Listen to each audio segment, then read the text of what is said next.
नमस्कार मित्रहो, मी सलील रमेश चंद्र. मी एक ॲक्टिविस्ट आहे आणि एक पुस्तक पण लिहिलं आहे ज्याचं नाव आहे where to invest, when to invest and how to invest. आज माझा विषय आहे की आपण बँकेतनं लोन घ्यायचं असेल तर ते किती काळासाठी म्हणजे किती टेन्युअरसाठी घ्यायला पाहिजे आणि दुसरं म्हणजे किती लोन घ्यायला पाहिजे, अमाऊंट ऑफ लोन किती असायला पाहिजे. या दोन गोष्टीसाठी मी आज तुमच्याशी बोलतो आहे आणि यामध्ये तुम्हाला एक असं ओपिनियन देईन जे नॉर्मली तुम्हाला इतर यूट्यूब व्हिडिओजमध्ये नाही मिळणार. नॉर्मली इतर यूट्यूब व्हिडिओजमध्ये असं सांगितलं जातं किंवा जिथे काही सोशल मीडियामध्ये आहेत ते असे सांगतात की तुम्ही कमीत कमी लोन घ्यायला पाहिजे आणि कमीत कमी टेन्युअरमध्ये घ्यायला पाहिजे आणि लवकरात लवकर लोन परत करायला पाहिजे. त्यांचं लॉजिक असं असतं की समजा तुम्ही 30 लाखाचं लोन घेतलं, त्याच्यावरती तुम्ही 30 इंटरेस्ट घेऊन समजा 30 लाख रुपये परतफेड केली, म्हणजे 20 वर्षासाठी समजा टेन्युअर असेल आणि त्याचं amount interest amount 30 lakh interest येत असेल तर ते तुम्ही खूप जास्ती होतं आणि जवळजवळ तुम्ही 60 लॅक्स बँकेला येतात. 30 लाख प्रिन्सिपल आणि 30 लाख इंटरेस्ट असं करून तुम्ही 60 लाख रुपये 30 लाखाच्या ऐवजी बँकेला परत करता. हे एक लॉजिक त्यांनी वापरलं जातं. मग ते म्हणतात की तुम्ही असं करा, 12 EMI आहेत त्याच्याऐवजी तुम्ही 13 EMI एका वर्षात भरा किंवा 14 EMI भरा, लवकर परतफेड करा, 7 ते 10 वर्षात तुम्ही परतफेड करा, असं सगळं त्यांचं एक लॉजिक सांगितलं जातं. आता मी एक कॉन्ट्ररी ओपिनियन देतो आहे तुम्हाला. माझं ओपिनियन असं आहे की तुम्ही हा जो कॅल्क्युलेशन केलेला जातो त्याच्यामध्ये एक 2-3 गोष्टी दुर्लक्ष केल्या जातात. पहिली गोष्ट म्हणजे जो इन्फ्लेशन आहे, महागाई आहे, ते पूर्णच्या पूर्ण त्याच्यामध्ये दुर्लक्षित केली जाते. नॉर्मली आपल्या इंडियामध्ये गेल्या 20 वर्षामध्ये इन्फ्लेशन हे 5 ते 6% झालेलं आहे.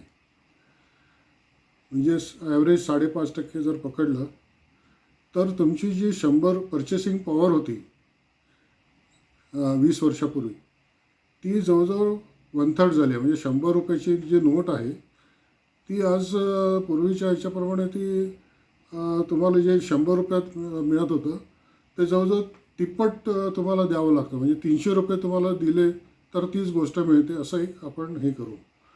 कारण इन्फ्लेशन जर 5.5% आपण जर पकडलं तर तुम्हाला त्याचं जवळजवळ आजच्या करन्सीमध्ये 3 टाईम्स द्यायला लागतं. आणि तुमचं जर समजा लोन असेल 30 लाखाचं लोन असेल, त्याला जर इन्फ्लेशनने जर ॲडजस्ट केलं 5 to 6% तर ते आजच्या तारखेला 10 लाखाचं लोन होईल किंवा असं काहीतरी त्याची व्हॅल्यू होईल, अराऊंड समथिंग अप्रॉक्सिमेटली. तर त्याचं जे 30 लाखाची जी व्हॅल्यू असते ती 5% to 5.5% इंटरेस्टने इन्फ्लेशनने ॲडजस्ट केलं तर त्याची व्हॅल्युएशन कमी झालेली असते. त्यामुळे तुम्हाला असं दिसून येईल की त्याचं म्हणजे त्या लोनला काही एकदम तुम्हाला असं त्याचं काही वाटत नाही, म्हणजे तुम्हाला ते खूप कमी वाटतं. आणि हे आपण एक्सपिरियन्सने अनुभवाने बघितलेलं आहे.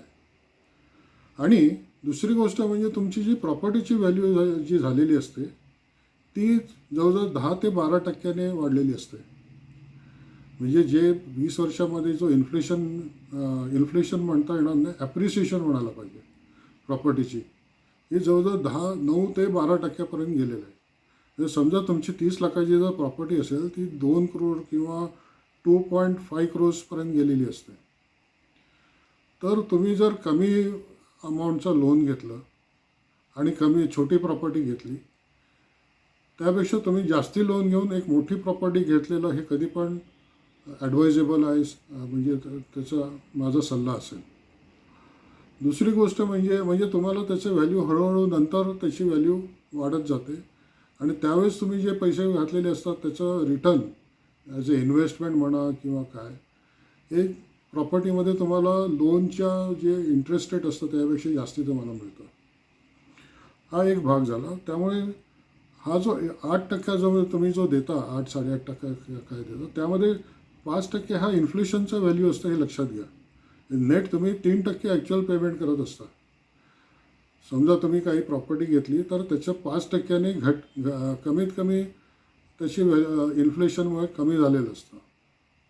म्हणजे ॲक्च्युअल लोन अमाऊंट. मी म्हणतो की तुमची जी लोन अमाऊंट तुम्ही घेतलेली आहे त्याचं समजा 30 लाख रुपये लोन असेल तर त्याचं 5% का त्याचं व्हॅल्युएशन कमी झालेलं असतं.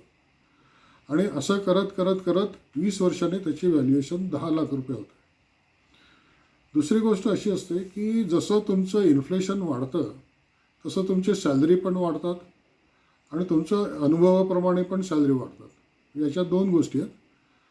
सॅलरी ही वाढते हे कारण एक इन्फ्लेशनमुळे, म्हणजे महागाई भत्ता वगैरे असं सगळं तुमचं वाढतं. दुसरी गोष्ट म्हणजे तुमचा अनुभव पण वाढतो आणि तुम्ही जास्तीत मोठ्या पोस्टवरती जाता, तुमचा पगार पण त्याच्यामुळे वाढतो. या दोन्ही गोष्टी तुमच्या अशा असल्यामुळे तुम्हाला समजा एक 20 वर्षापूर्वी 10,000 रुपये पगार असेल तर आज तो 25-30 हजारपर्यंत गेलेला असतो. समजा तुम्हाला 25,000 रुपये असेल तर तो 1 लाखापर्यंत गेलेला असतो. तर या दोन्ही गोष्टी असतात. म्हणजे हा इन्फ्लेशनचा जो सॅलरीवरती इफेक्ट असतो तो पण तुम्हाला त्याचा बेनिफिट मिळतो. त्यामुळे तुम्ही समजा सुरुवातीला जो लोन तुम्हाला हेवी वाटतं, एक 5 वर्षाने 6 वर्षाने तो एवढा हेवी वाटत नाही. 10 वर्षाने आणखीन कमी हेवी वाटतो आणि 20 वर्षाने आणखीन कमी हेवी वाटतो. तर त्याचं जे तुम्हाला मला म्हणायचं की जे तुम्हाला जे आता सुरुवातीला लोन पेमेंट करताना जे तुम्हाला अडचण वाटते की आता आपल्याकडनं खूप पैसे जात आहेत, तसं ते 10 वर्षानंतर 15 वर्षानंतर नाही वाटणार. तर तुम्हाला ही गोष्ट लक्षात पाहिजे की तुमच्या सॅलरीचा पण इफेक्ट त्याच्यावरती येत असतो. इन्फ्लेशनमुळे सॅलरीवरती पण इफेक्ट येत असतो आणि त्याचा बेनिफिट पण तुम्हाला मिळतो. तुम्ही जर समजा लवकर पेमेंट नाही केलं, म्हणजे समजा तुम्ही ज्या रुटीनप्रमाणे EMI भरले तर तुमच्याकडे पैसे पण जास्ती राहतात. हे गोष्ट लक्षात ठेवा. तर समजा तुम्ही 1 लाख रुपये 2 लाख रुपये वाचवलेत समजा 2 वर्षात 3 वर्षात, तर ते सेविंग तुम्ही जास्ती हायर रिटर्न म्युच्युअल फंडमध्ये किंवा काय जिथे 10 ते 15% रिटर्न असेल अशा ठिकाणी तुम्ही इन्व्हेस्ट करू शकता आणि त्याच्यावरनं तुम्ही जास्ती रिटर्न घेऊ शकता. हे तुम्हाला लक्षात घ्यायला पाहिजे की तुमचं रिटर्न पण ते पैसे तुमचे वाचतात. तुमच्याकडे मनी शेवटी फंजिबल असतं. तुम्ही बँकेला लोन एकदा परत केलं तर ते पैसे परत मिळत नाहीत. तुम्हाला ते त्याच्याऐवजी तुम्ही त्याच्यामध्ये ते कुठेतरी चांगलं इन्व्हेस्टमेंट केलं ज्याच्यामध्ये 8.5% जास्त रिटर्न मिळालं तर तुमचं जे इंटरेस्ट बर्डन असतं ते तुम्ही कमी करता, प्लस तुमचं ॲप्रिसिएशन पण त्या अमाऊंटवरती होत राहतं. तर ह्या सगळ्या गोष्टी आहेत. पुष्कळ जणं म्हणतात की समजा जॉबचा माझा लॉस झाला आणि मी काय केलं, मी लवकर पेमेंट केलं तर माझ्यावर तेवढं बर्डन येणार नाही, माझं बर्डन कमी झालेलं असेल एक, आणि मी जॉब माझा कधी गेला तर मला त्याची पंचायत होऊ शकते म्हणून मी लवकर पेमेंट केलं पाहिजे. इथे पण मला असं म्हणायचं की तुम्ही जर लवकर पेमेंट केलं आणि नंतर जॉबला झालं तर तुमच्याकडे पैसे पण कमी राहिलेले असतात आणि तुम्हाला जे EMI भरायची जे प्रॉब्लेम्स असतात ते तेव्हा सुरू होतात. जर तुम्ही रेग्युलर पेमेंट केलं आणि तुमच्याकडे पैसा जर वाचलेला असेल, सेव्ह झालेला असेल, तर तो पैसा तुम्ही EMI भरण्यामध्ये वापरू शकता त्यावेळेस आणि तुमच्याकडे तेवढं सेविंग असतं आणि तुम्ही त्याचा उपयोग त्यासाठी करू शकता. त्यामुळे हे जे लॉजिक आहे की तुम्ही लवकर केलं तर तुम्हाला तेवढा प्रॉब्लेम नाही येणार, हे पण मला पटत नाही. माझा अनुभव असा आहे, मी 50 वर्षापासून बघतो आहे. त्यावेळेस लोकांनी 25,000 रुपये लोन घेतलं आणि 100 रुपये लोन घेतलं आणि त्याच्यावरती 100 रुपये वगैरे असं काहीतरी इंटरेस्ट भरला. त्यावेळेस ते म्हणजे इंटरेस्ट म्हणजे EMI भरला आणि त्यावेळेस ते त्यांना खूप वाटलं. नंतर एक 15-20 वर्षाने त्याची व्हॅल्यू नाही राहिली. जे एक समजा 1980च्या दशकात लोकांनी 1 लाख 2 लाख रुपयाला घर घेतलं आणि त्यांना 20 वर्षासाठी पेमेंट करण्यासाठी 1,000-1,500 रुपये भरायला लागले. ते over a period of time त्यांच्या इन्फ्लेशनमुळे वगैरे त्यांना काही त्याचा हे इम्पॅक्ट जाणवला नाही. तर हा अनुभवाचा एक्सपिरियन्स आहे. तर तुम्ही माझ्या मते जो टेन्युअर आहे हा जास्तीत जास्त ठेवायला पाहिजे. लोन पण तुम्ही जास्तीत जास्त घेऊन एक चांगली प्रॉपर्टी घेणं महत्त्वाचं आहे. होम लोन हे सर्वात चिपेस्ट सोर्स ऑफ लोन आहेत. 8-8.5% जे लोन मिळतं हे सर्वात चिपेस्ट सोर्स ऑफ लोन आहे. त्यामुळे तुम्ही त्याचा जास्तीत जास्त फायदा करून घ्यायला पाहिजे असं मला वाटतं. माझा व्हिडिओ तुम्हाला कसा वाटला जर तुम्हाला आवडला असेल तर तो लाईक आणि शेअर करा आणि तुम्ही चॅनलला सबस्क्राईब करा. म्हणजे असेच काही नवीन नवीन जे मी काही टॉपिक्स असतील, विशेषतः आता इन्व्हेस्टमेंटवरती मी करणार आहे, त्याचं तुम्हाला बेनिफिट मिळेल. आणि धन्यवाद. जय हिंद.